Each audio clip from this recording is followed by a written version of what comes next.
You know, folks, I often get people come to me and they go, that Vaughan's amazing. You know, in minutes, you guys can put out a press release, a news release, and Vaughan's got an opinion. How does he do it? How can he get an opinion so quickly?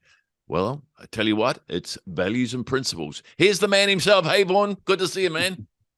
Hey, kia ora, Max. Good to see you again, and you are far too kind, bro. Hey, okay, I'll rip right into it. Values and principles. As you know, we've actually just discussed recently, there's a public sentiment that seems to be frustration with our current political landscape and one of being an opposition that's seemingly unable to inspire as yet, and many who have a big appetite for change. They really do. So, what got me thinking, bro, was a comment made by National Party MP Judith Collins when she was the leader of the National Party. So just before Chris Luxon, Judith Collins said, in order to survive in politics, you need to learn how to swallow dead rats. Now, I remember when I heard that comment stopped me cold, bro.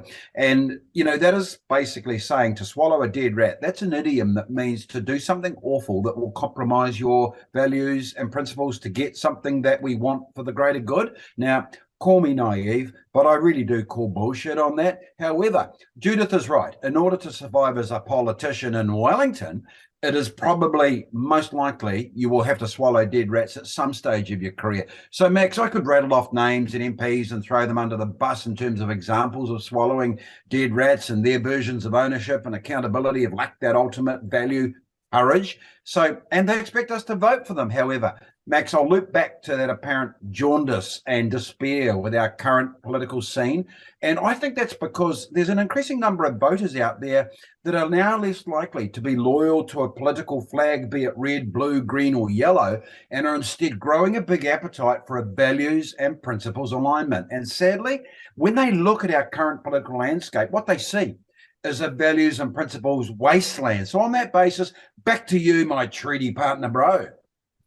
Treaty partner. Hey, Vaughan, really, this is interesting because, when people vote, they quite often, and look, our politicians play this game, they put up something nice, some sort of incentive for them to vote for that one issue. Not good enough, folks. You've got to follow Vaughan and values and principles. That means evaluate what really is important to you and really where you want to be and what you believe in. Now, I do employment law.